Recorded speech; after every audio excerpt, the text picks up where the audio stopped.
Good morning, everybody.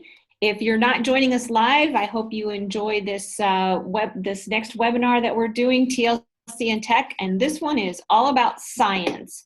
And so Marianne and I have consulted some experts. Mostly we're going to share with you what we know that we have available from the AEA, but our big expert today, or greatest expert, is Laura Wood. You're not big. Is Laura Wood joining us? She works with Great Prairie AEA, but she's also does work for us as a science consultant and a 21st century learning consultant. So welcome to Laura and Casey and Seth. Thanks for being here live with us today. And like I told Seth, Casey, if you have anything else that you've seen your science teachers doing that you want to share, please do so. Okay, so Laura, you're first one off today. So. Okay.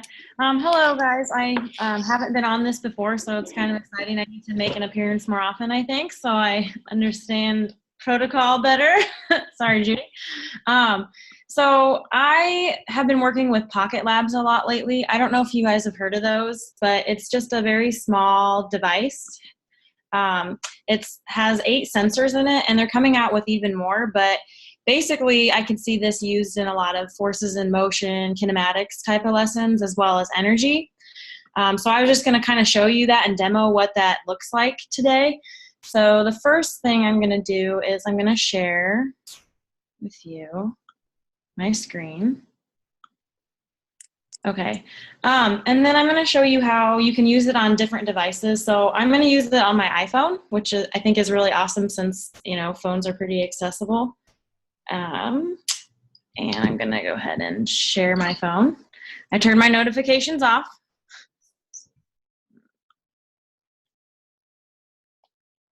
And this is Air Server, if you've not heard of this.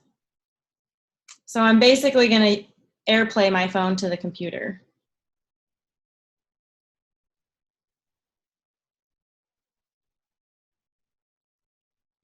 Okay.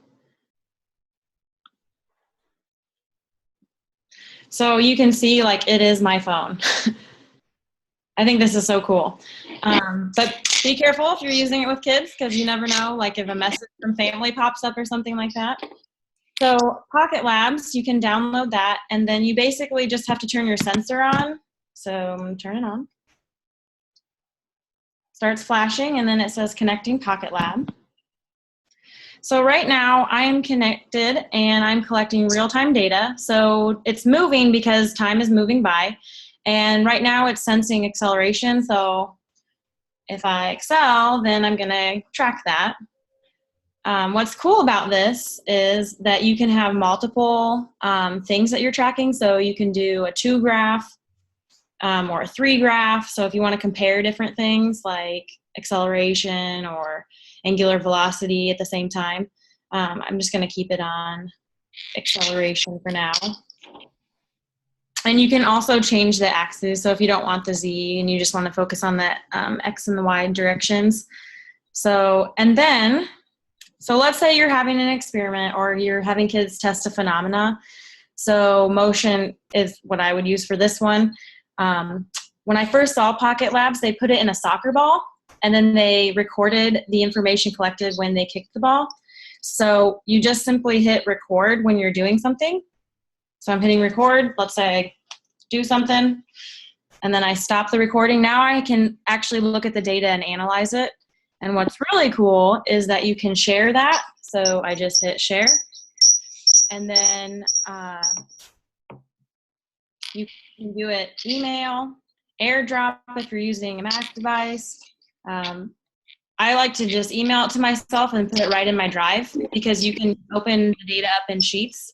So you can manipulate the data. You can derive equations from the spreadsheet that it gives you. So I don't know. I just think that's really easy. So easy that I would use this in elementary school. I kind of piloted it with some first graders, and they were just like, oh, like they found it very engaging and intriguing. You can't really dig too deep into the data maybe at that age, but at least they can conceptually understand there's a relationship between the motion and the graph. So that is Pocket Lab. And then I went to Mount Air this week, And I had a teacher pilot it, Brett Ruggles. So we actually have 2 class sets that you can check out. They come with tablets, so if you don't have devices, they're already set with the program or the apps downloaded right to the tablet, so it's good to go. Can I say, sorry, Laura, sorry. I hate to interrupt you, but the thing that I found with them is that we send them with Android tablets, and the app looks very different on the Android tablets on the Android side than it does on the Apple side. There aren't as many options, and like you can't turn off the X and Y axes. You don't have that option. Have you noticed any of that, or have they updated that app? When I last looked at it, I thought it was pretty comparable. Maybe I just didn't notice that. I thought it was similar, but maybe I just didn't catch that because maybe I wasn't trying to change the axes or whatever. Mm-hmm. But that's a good point. Yeah, check and see. But the last time I used them with the tablets that we sent with them, we had on the Android side we could only see the 3 axes. We couldn't turn off like the Z axes and just see X and Y, or narrow it down to just watch the X axes or anything. So I hope that they update that pretty soon for those Androids. But yeah, we do have 2 sets of 5. Is that what you said to check out? Yep. They come in cases and really nice. Awesome. Really nice. Okay. And I think Julia has been really great because she's been filling that comes with a maker kit. So you can build a car, and the curriculum for that is right online. And there's also supportive videos too if you're unsure what to do.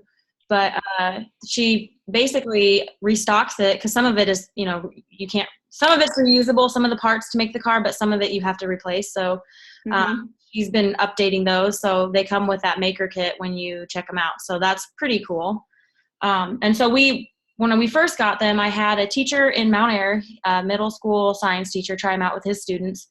And I wasn't able to get him on live today, but he did do an interview. So I'll play that for you guys right now.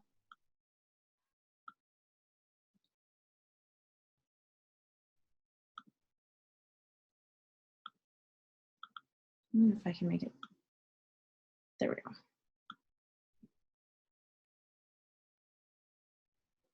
My internet.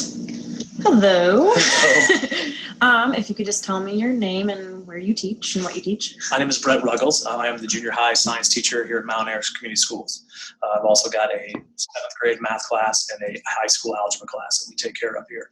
I am predominantly just the middle school science teacher though. We chose the Pocket Labs this year for a unit. We were excited about bringing them in. It was very neat to actually get started right away. One of the things that we really did out of the chute was we started talking about motion and forces. And our goal here was basically to show the amount of force that you can put on an object and the recovery that it takes, basically Newton's third law. So for every action is an opposite and equal reaction is what we're trying to get to. When we designed the robot, or not the robot, I should say, designed the little cars, I basically gave them no directions. I basically just said I wanted to find a car that could go the fastest and the farthest. So those are 2 key words there. Fastest was what we tried to work on first. So the Pocket Labs were great was they could show us acceleration and they could show us overall speed. So that was the idea first, was to try to find the fastest car. And that was hard for our kids because they don't understand quite distance over time. They do so many math problems with it, but they don't actually understand what that really means until they got out and actually started testing them. One of the hardest parts about the project was the amount of time that it does take, because you're redoing and you're redoing and you're redoing constantly, which is a good part of science. It does take a little bit of time for us, but to watch them, have an idea, mess it up, redo the idea, change some things almost every time to try to get the fastest car. Once we got that, we tried to do the farthest. That was kind of more the easier part there for them. They loved that. We tried different surfaces. We went to the outside, did concrete. We did the carpet here in our school. We went to the gym floor and did that. And it was fun to watch our kids change tires, change the way they did certain things, basically trying to get the fastest and farthest car. Very cool. So how did the Pocket Lab enhance that lab? By using the technology there, it was so much quicker to, first of all, just right away get the calculations, but also see the graph. That was probably one of the neatest things for our kids to understand is a lot of kids don't quite understand acceleration until they see the idea of starting at 0 and getting themselves all the way up to that 5 meters per second. Trying to get to that concept of what that looked like on a graph. It was really neat to see. Our kids really got used to it. At first, it was really difficult to kind of manipulate there a little bit. And then what the biggest thing was getting them to read the Pocket Lab that actually was on the car. Once they got that to connect connect. That connectivity there was so big on with graph and them understanding of knowledge. What device did you use the Pocket Lab on? The device, what do you mean? Like what technology?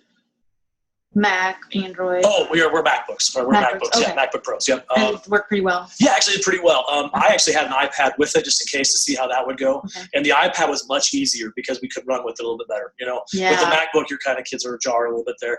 But they were actually, they did okay with it. The good news is it's not a car that goes 67 feet. It stays pretty close. So that was the good news. They weren't running too far with it. Okay. Did you save the data, or what did you do with? They were just kind of real time looking at data? Yeah, we saved real time this time. Now, if I would do it again, I would love to have saved it and gone back. If I could have had it back again, basically would have gone back and redesigned the whole thing and tried to see if they could make a better car out of that. Kind of that reflection piece that we weren't able to pull off. That's cool, though. Would you recommend Pocket Lab to other teachers? Absolutely. There's so many more things you can do. I chose the car thing, but there were so many more. Our kids actually, one day I let them play, they fell in love with the temperature piece. They were walking around almost every room, every building. We walked into principals' offices during meetings. We were seeing all different kinds of temperatures. Yeah. Good heated debate between parents and principals got the temperature up. But no, it was really neat. I thought they enjoyed that one. We had one kid even who went off on the whole ghost adventures and was talking about one of the pieces on there about static electricity or the electromagnetic field, EMF fields. He was really going off on that and talking to the kids about that. So he must be really into those shows because he knew a lot about it. But he was really trying to find areas in the school that had a high EMF field. So it engaged him because he's like, I can sense this right now. Yeah, absolutely. It was like really interesting stuff. Very cool. Well, thank you for your time. Thank you. Oh, hello. Hello. You guys don't want to see that again, do you? Okay. So yeah, that was awesome. Good for him. Very cool stuff. I'm hoping we get more and more use from it and maybe make a Pocket Lab community. I mean, there already is one, but for our teachers to collaborate and talk about how they use it, that would be great. But yeah, Pocket Lab, and they're coming out with Pocket Lab Voyager and Pocket Lab Weather. So I'm just thinking of next generation science standards because of all the different pieces that we could basically implant this tool in and to engage the kids in that. And really, really be hands-on with the science and engineer practices. So they're doing science like scientists with these sensors. That's why I'm really excited about it, because we have these new standards, but now we need the technology to help actually engage in those practices in a real meaningful way. So those are coming. I'm guessing we'll probably get the Voyager and Weather, get a class set as soon as they are out. Can we get one of those soccer balls because I noticed in this little ad that they have here that they put a Pocket Lab in the soccer ball. So that's got to be a specially designed ball, of course. So we should order one of those. See, there it is right there. Yeah, I worked with a professor at Buena Vista, and we ended up we were wanting to do the same thing. And so we just got a foam ball and cut out the foam. So, and that worked pretty well. So, and you can do that with the foam footballs too, depending on how you want to engage the kids. Right. I could see a lot of kids getting into that with get the athletes and try out different things and get a better throws and how we can measure that scientifically. Yeah. So yeah, that's Pocket Lab. I think I have one more thing I wanted to talk about just because we just kind of got them. We don't have necessarily class sets yet. We're sort of piloting them, but we ordered I'm not going to set it up, but we ordered an OMAX microscope. Can you turn off your screen share so we can see that nice and big? Sure. Yep. Well, let me show you something really quick. Oh, okay. Where did I put it? Okay. So this is ProScope. It's a free download, and it connects with ProScope microscope digital cameras. We have one, and it is probably the best one I've seen yet on the market. I've been trying so hard because a couple months ago, a teacher asked for one, and I had never tried one out.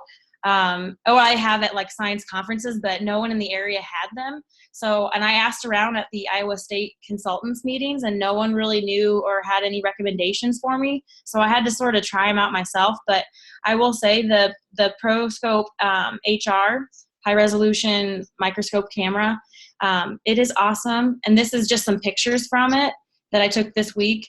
So that's onion skin, And so you could talk about cells. But what's nice about this is that because it's digital, the teacher can project or cast or however they, put up information, the image. So instead of like kids like, trying to fight over who's looking through the microscope, now everybody can see it and everybody can have a conversation about what they're looking at under a microscope.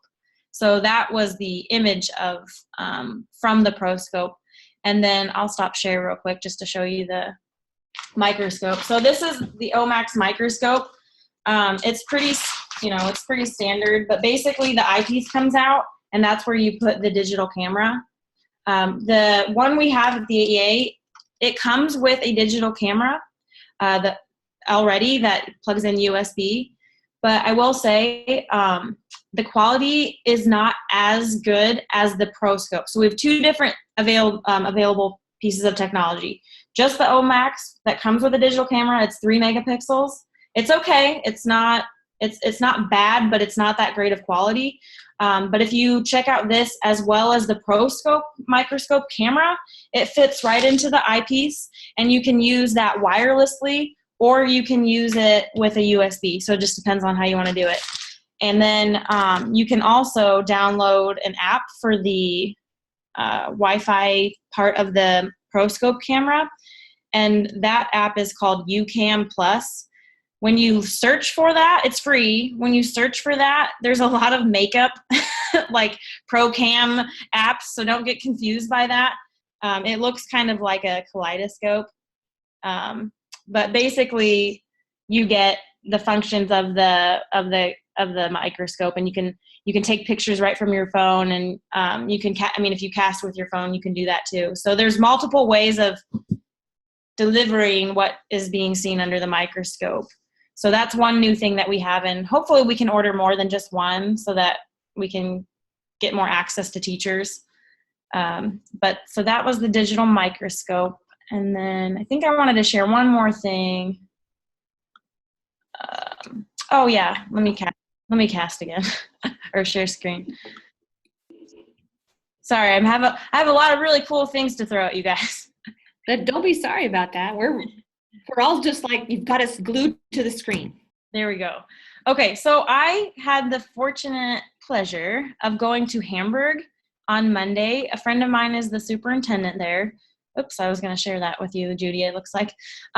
So I was going there to look at their redesigned learning environment because they just put one into first grade classrooms. So these are images from that room. So they have monitors that the teacher's casting to.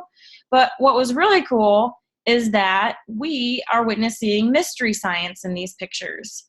And I just wanted to highlight how incredibly awesome mystery science is for the next generation science standards for K-5.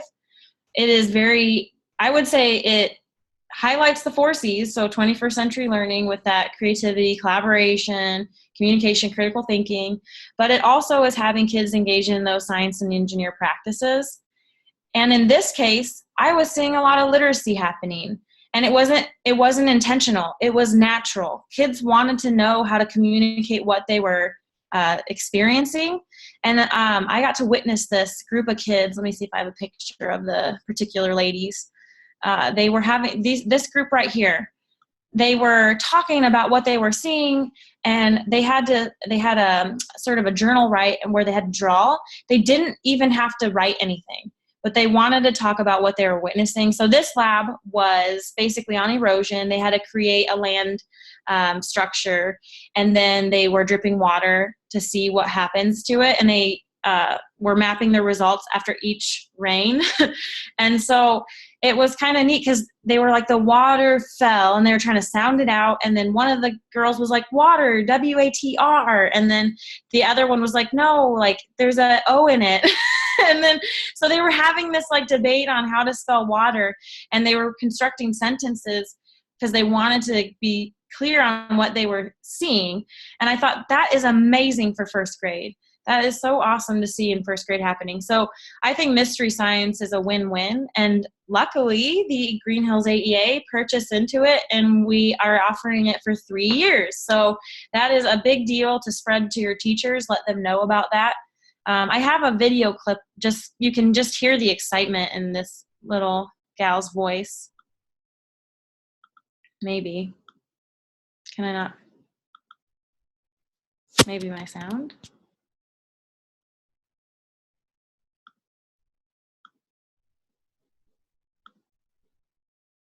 I don't know what's up with my, it's like it's sticking. This is a chance to practice your observational skills. Look for small changes in the lens. It's not all the water drips out of the cup. That's it. Where did the next step when everyone's water stops dripping? Fill the drip cup and watch and see what the water does. This is a chance to...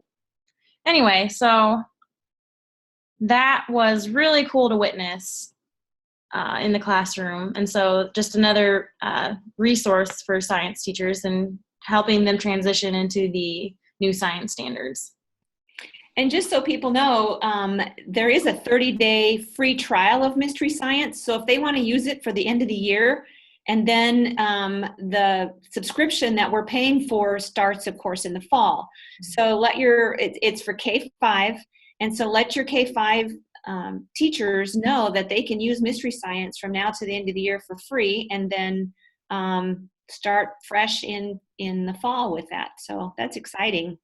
We have that linked on our website too. So if you go to the TLC Science, there's a link to Mystery Science that explains that. Yeah, awesome. Yeah, we've gotten great feedback from many teachers that are using it, and they had the 30-day free trial. And when we told them that we were going to pay for it for 3 years, they were just over the moon about that. So that's great. It's nice to see that, Laura. I'm glad you captured that. Yeah. Oh, and then I guess I have one more thing I wanted to share before I pass it over. I'm kind of wanting some feedback, so maybe you guys that are live could put some input on this, but I would like to sort of send out updates, but I don't want to, overload people's emails, but I get a lot of information from the state level on upcoming trainings, different resources for the new science standards, things like that. STEM festival. There's just a lot of cool things that are happening that we want teachers to know about should they want to engage in that. And so I was thinking I would put out sort of a science news update and probably do it on a monthly basis. So I'm getting some information together before summer. So like what's happening in science this summer, just so teachers are aware it's on their radar. And then I was thinking about just sending that out once a month. So I would have a document with all the links and pertinent registration or whatever information they need. But then, if it's just like a quick video, like I'm thinking 2-3 minutes of science update, news briefing. Do you think that would be helpful to science teachers?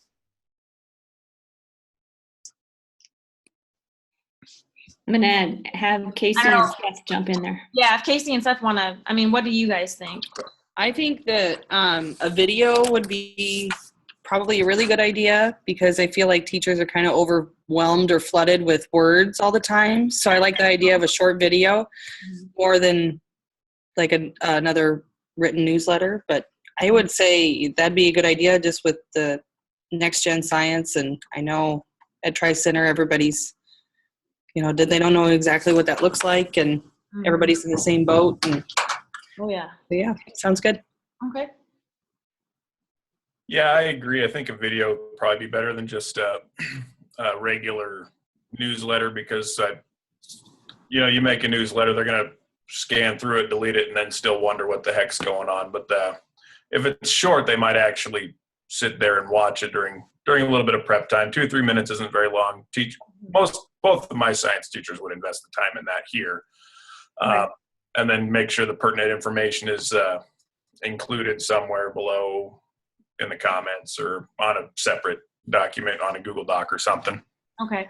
Yeah, I think I'll probably make a running doc. So like news briefing and then date, and then just keep adding to it and have that link in the email with the video. So, okay. Well, I think I'm going to go for it then. Yeah, I think you should too. If you send it to the instructional coaches, then they can forward it. That might be better just because they don't know you necessarily. So if you send it to us and we forward it, that might they might see that a little bit more. And Plus, at you least guys the will first probably couple. watch it, and you could verbally, hey, in person, you should go to this kind of thing. Right. Yeah, right. So Okay. maybe you could use the Green Hills YouTube channel and post those there. Okay, good idea. I like that. Let's get it connected. Do it. Yep. Okay. All right, Great. well, thank you for your input, you guys. You're welcome. Oh, thanks, Laura. That was lots of wonderful. I know. Here. No, that's good. Seth or Casey, any questions about Pocket Labs or the microscopes or anything else that Laura talked about? Or good to go? How does the Green Hills have the Pocket Labs, or how many? What's the availability with those?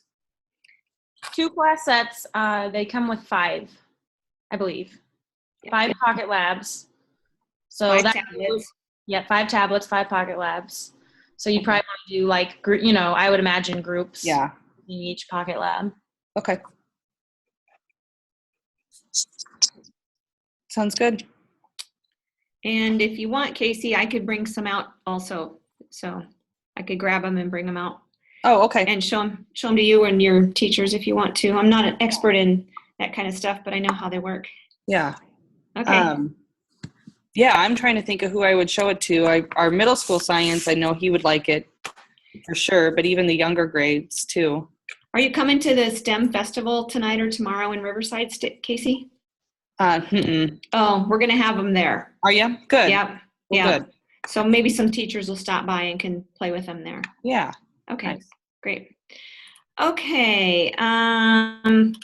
The next thing I think is me, and I just want to show you real quickly all the STEM stuff that we have available from MediaNet. So let me switch over here.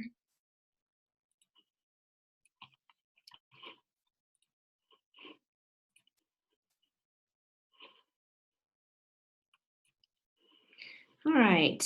We have a new website in case nobody knows. It just looks different.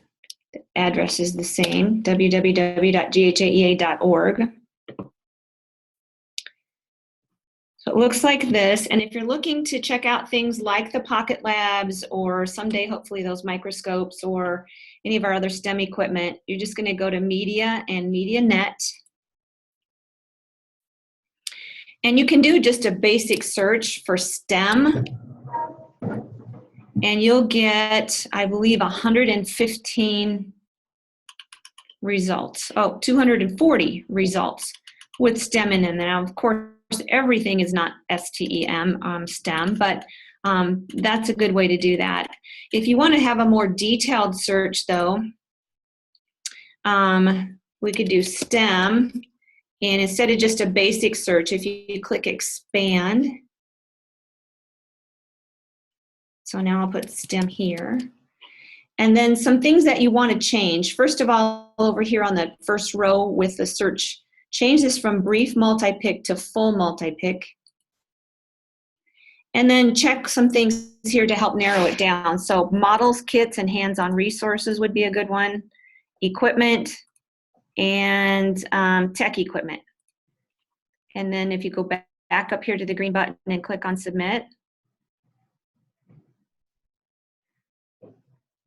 then this gives your teachers a lot more detailed view of things that are available, because it tells you what grade levels, what subjects, like this first one is the 3D doodler, it's robotics for intermediate, junior high, and high school. And then right from here, you can add them to your list to check them out. So this is just a easier way to do that. And even more than that, if they're looking just for science, then all you have to do is do the same thing I just did, but just add STEM and science together, and that'll help narrow it down even more. So then you can find all of our STEM kits that we have. There's some basic electricity, etc. So that, I think, is a better way for teachers to get an idea of what grade level is that for, and then they should know already how to add it to their list and then go ahead from there and see its availability and check it out. If they don't know how to do the next part of that, have them contact our media center, or Laura, Mary Ann, Stephanie, or I, and we'll help them do that. But I just wanted to kind of point that out to you all, that we have lots and lots of STEM kits and equipment available that teachers might not even know about. So, and Laura, I thought too, and I think we've talked about this, that maybe at the NGSS trainings, if we know ahead of time, or if our media department knows ahead of time when those are, we could send some of that equipment and just have it there so that during breaks or at lunchtime or afterwards, they could have some hands-on time with some of that STEM equipment. What do you think about that? Oops. Yeah, absolutely. And had the opportunity, it just worked out to have, like we had the Pocket Labs at one of the trainings when we first got them. And then I know Stephanie brought in the 3D goggle, like the Google Expedition kits. Mm-hmm. And so they got a chance to try them out then. And so we're going to try to do more of that intentionally, I think, just so that it's like a reminder, because like, oh, I know EA has this stuff, but you kind of forget unless like someone reminds you, or you're constantly being reminded or seeing it places. Mm-hmm. So hopefully that will help get that off the shelf and into the teacher's hands more often. Great. Okay. All right. Mary Ann, do you want to tell us, since we're talking about things available from the AEA, about Define STEM? Sure. There actually were, on our website, I suggested us look at Define STEM Mystery Science, and then we have a new one in our online databases called Science Flix. It's similar to TrueFlix, BookFlix. It's from the same company. And right now you can log into Science Flix, even though our subscription hasn't really been lit with your regular AEA online database account. So if you want to take a look at that, you can. So Define STEM. Let me share my screen, which is where, screen share. So we've had Define STEM for a couple of years, maybe? What do you think? Yeah, a couple of years, I At least think. a couple of years. The nice thing about Define STEM is that you can get to it again from our website, and I already have it up here, but let me go back. I have a lot of screens open. Let's see, here we are. This is us. So we're back in the media where Judy was, and we have our AEA online databases, and then we have Define STEM. So if I click on Define STEM, and I'm not logged on, which I am right now, so let me log off. You can, every school district that's a Google school already has a log in, so you do not have to type anything extra in. You just click on Login with Google, and it will automatically, magically take you in. So in about 2 seconds, I'll pop in. There I am. Now, one nice thing about Define STEM is you can look at it by standards and grade spans. So if I click on 912, over here on the right is the next generation science standards. So I click on those. It's going to give me all of the curriculum, the units, the projects that they have around the NGSS standards. And this is one for physical science, life science, earth science, and engineering. So then if I want to look at one of those, earth scientist, I click on it, and it kind of looks a little bit like, it used to be we did WebQuest back in the day. That was like 15 years ago, if I remember correctly, and it's kind of set up that same way. And it also starts out with a goal, which is based on the work of Wiggins and McTighe backward design. And so here it gives you a short synopsis of it. And then if you want to see the whole thing, you can navigate to the task. And that brings up the whole unit. In this particular product, you can either use the unit as it is, or you can tweak it if you want to and make some changes to it. So like I said, it was based on some of the resources from McTighe and Wiggins. And here's their essential question right here. And then here are the big understandings right here. And then again, the same kind of format as a WebQuest or project-based learning. So here's our goal. And then we have a role. Everybody has roles. And who's your target audience?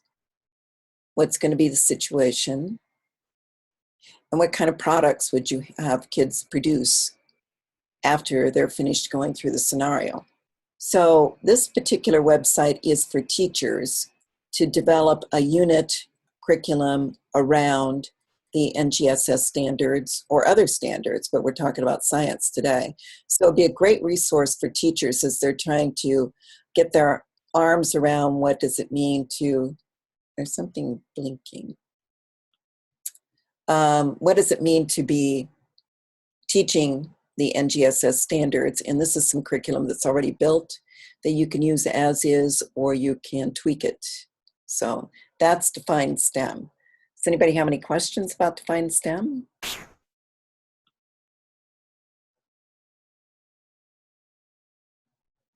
I don't have any questions. I've used Define STEM before. A few times towards the end of last year was when I really started to get into it, and we were really starting to start the transition into the NGSS. Things I liked about it is it's fairly easy to use. It even sends out a link to the kids. You don't have to worry about making sure the kids get to the right spot. I think it also, you can send it out to Google Classroom. Mm-hmm. Yeah, you can. So that was also another big benefit of it. But the fact that it's aligned directly to some standards is really beneficial, because sometimes you have trouble coming up with activities for particular standards. And if it's already there for you, then that's definitely a huge benefit. Right, absolutely. So that's Define STEM, and I really highly encourage you to encourage your teachers to use it, because it's not only for science, but that's what we're talking about, but it's also for English language arts, math, and social studies, and it's aligned to the Common Core for those, which in Iowa's brand of the Common Core as well. So you can find a lot of good stuff in Define STEM. Really great resource. Where's that at again, Marianne? What? Where is that at again on the website? Okay, so if you go, let me share my screen again.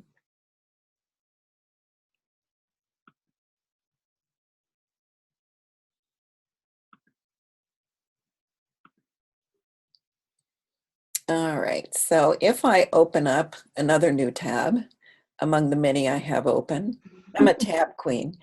All right, so then I'm going to go to Green Hills' website, which is the same, like Judy was saying, it's the same as it was before, but when you get there, it's going to look different. So it's going to be www.ghaea.org, and I already have it up here, so I'm just going to click on it. See, and it has a little different look, but if you think of media, all of these items are under media. So if I click on media, you'll see online resources. So this is the landing page for all of our online resources now. So if you click on that, then Define STEM is going to be this one right here. Okay, got it. Click on that, and then again, as I said, I'll log off again here. That's fine, I got it. Okay, then you log on with your Google log on, just click on it, it'll go. The very first time you log in, remember how Google always makes you agree to give away your firstborn? You'll have to do that on this one as well. But once you click the okay, I agree, whatever that button says, then the next, you'll never have to click that again. Okay, that's fine. Thank you. You're welcome. All right, let me stop sharing. Okay. Let's see, what else is next? NGSS or science standards, and what? Tell us the update, Marianne, with open educational resources. That's okay, and I haven't got this on the website yet, but I wanted to show you where you can get some NGSS open source resources. So let me share my screen again. And Shauna, I'll put are you taking us for a walk? Yes. Giving us a virtual tour? It's a square. I'm sorry. It's okay. Sorry. Yeah, I'm closing some tabs. I want you guys to note that. All right, so one of the places, the best place you can get all of the open source resources. Now, open source curriculum is out there to all teachers to use free of charge, and you can tweak it and make it your own. So there's a lot of open source content out there. And I was talking to Josh Allen a couple of days ago about open source, because they're a Go Open district and are are dedicated to using some open source textbooks with their students. And he said, because I asked him about vetting the items, and he said they're all vetted. But it's up to you then when you go in to make sure that they're going to still meet your needs. But they've been vetted to a certain quality to begin with. So it's not, so this particular site is the Open Source Commons, OER Commons, and the AAA PD Online folks, Evan Abbey and his group have set up a spot in the Commons. And so this is their spot, and I'll put a link on our website to it. And so if I scroll down, I'll see all of the open source content that's available. And so let me tell you about a couple of them that we looked at. Science textbooks and full courses. Another thing Josh said is if you're going to get started with open source, start out with a textbook. Don't build it from the ground up. I mean, if you give it to teachers and say you have to build your own textbook from the ground up, they might go home and start crying. I think I would. But, you know, if you give them a textbook to get started with, and then they tweak that textbook and make changes to it, that's a lot easier. So this is a resource that you could use for that. CK12 STEM Flexbooks are available. This comes out of California, and the people in Utah who have done some science work have partnered with them, so you will find science content in that one. And another one that's really good, it's kind of toward the bottom here. Of course, the Khan Academy always has videos that you can use, but here are NGSS aligned resources, and note there are 1,617 resources in here. So this might be a place to get started right here. I mean, that's a lot of resources. And you can sort it by standard and by grade and educational and material level. So if you're thinking about building your own textbook around the NGSS standards, open source, this particular site on the Commons would be a good place to start. And this NGSS tool would be a good place to start. However, you don't have to just, you don't have to build your own textbook. This could be just a great place to go to get some ideas and to get some extra content for your curriculum, similar to Divine STEM. So that's open source. Do you have any questions about open source? I mean, I could go on longer. No, but another great resource, or lots of resources to share with your science Right. teachers. And if you haven't used these PhET interactives, these come, I think it's someplace in the West. Is it Utah? I'm thinking it might be. I think it's Colorado. Colorado, okay. So anyway, these are great interactives, so if you wanted to use those, but you can see that there are a lot of science things available. So great resources on this particular site. Marianne, while you're there, I was going to show the PhET resources. So can you just let's just do that now. Okay. Just go ahead and click on that.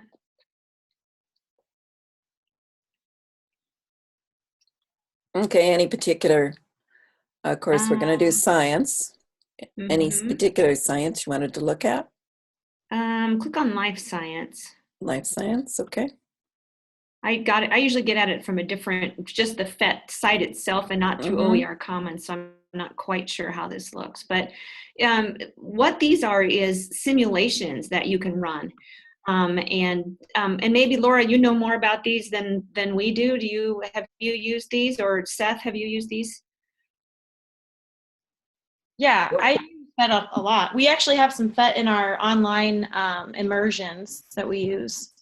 So it's a good resource. Yeah, they're from the University of Colorado Boulder. How about you, Seth? Have you used these? Nope.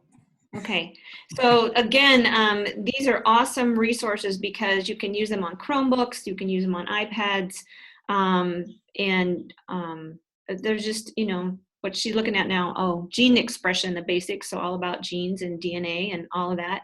But it's all simulations that kids can run, and what if situations, and what if I change this, how does that change my results? And so they're very awesome.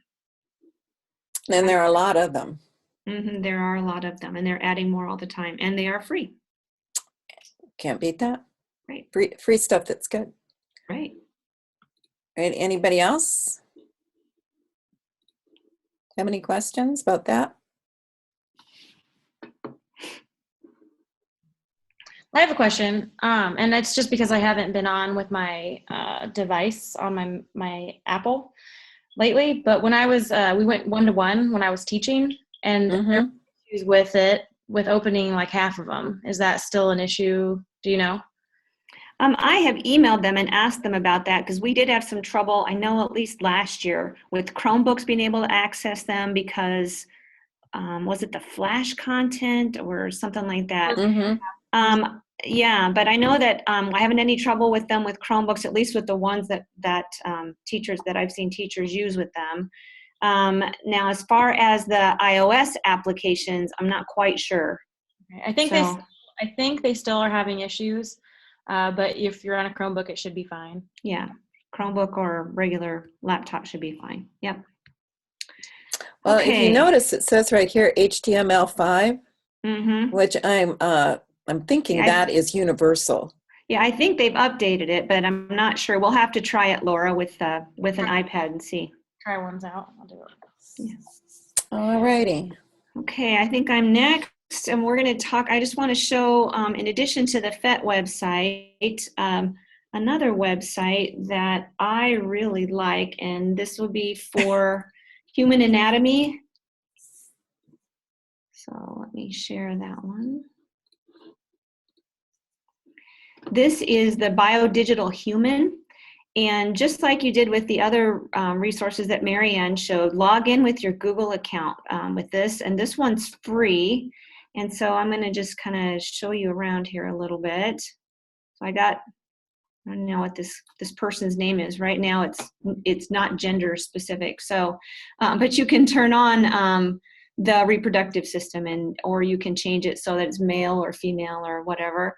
But just an awesome way to look at this. And I've got all of you guys down here at the bottom. So you're taking there we go. I can see. So they've added some new things. So in addition to being able to pan and zoom around and look at this person in 3D, and then you can of course zoom in, on a particular system or on his face or whatever. Over here on the left, you can turn off or on, like I could turn off or on the skeletal system, or I could click on the arrow next to it and turn off or on the bones of the head, bones of the trunk. While I'm doing that, I might want to turn off the muscular system completely so that I can see this a little bit better.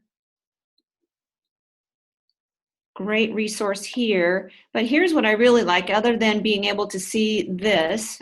This always reminds me, and this will date me a lot, but the encyclopedias that we used to have at school, you open up the middle and they had those clear layers of the human body, and then you could add one layer after another.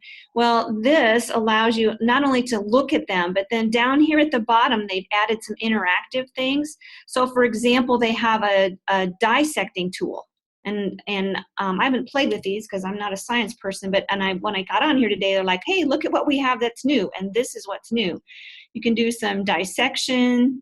I got to move this thing out of the way. You can view different modes, the X-ray mode, or you can isolate different parts, bring everything back. You can pick different tools. There's dissection. You can undo your dissection. You can take a cross section. You can do this exploded view. This is kind of awesome. So you can blow up your human. You can annotate it. So you can, put little arrows and write about what different sections are. I sure wish I'd had this when I was learning anatomy. You can take different snapshots. So if you've got it dissected and you want to take a snapshot, but then the best thing is that then you can save this to your human so that you can make your own view of something. And then up here next to the search is this gallery. And in the gallery, then you can find your human and continue working on your person and not always have to start from scratch. Or you can look at different health conditions. So I'm going to click here on blood, heart, and circulation. And other people have added things in the gallery for you to look at and do some close-ups Here's an aortic aneurysm, for example, angioplasty. So those things are all available in the gallery in addition to your own human. So I think this is just an awesome site for, you could use it with little kids just for looking overall at I don't know what the NGSS standards are for elementary, Laura, with anatomy, but I know they study teeth, and so here we go. So I think that's a great site, Biodigital Human. There's a link to it on our website today, but it's just human.biodigital.com. And the fact that this is free is just amazing to me. This is the FET site. It's fet.colorado.edu, but you can get there either there or where Marianne went through the OER. So any questions about that? Is there a way for those students to share? So let's say a teacher give them an assignment to dissect the digestive system and label it, or they have to label the parts of the digestive system. Is there a way to share that then with the teacher? I haven't tried it, but I imagine it would be, Shauna, because there is that option to save their image.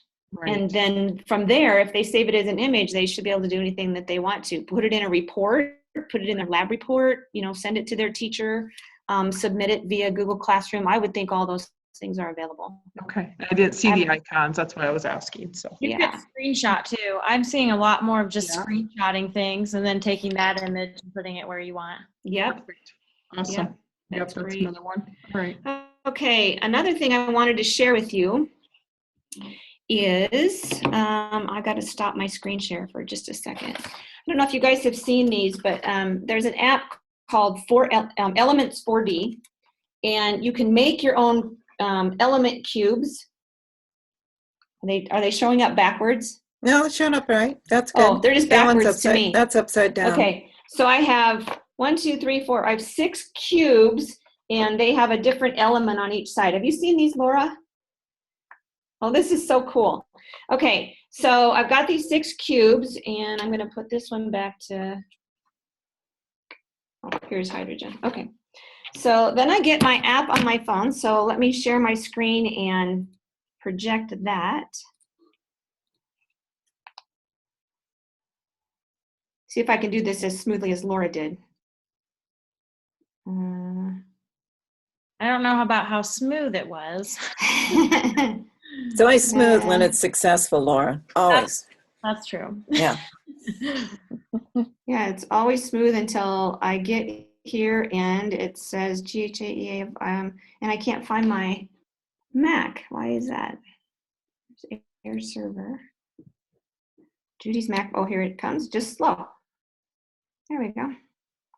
Okay, so then I get this Elements 4D. I have to turn it sideways. Okay, so I take my elements here, and for example, if I'm looking at mercury, I just hover over it, and now I can look and see that it's a kind of not really a solid, but you can see it kind of moving down there. So I went from just looking at a cube to, here's sulfur. Then I can look in the cube and see that. So they can look really closely at the different elements.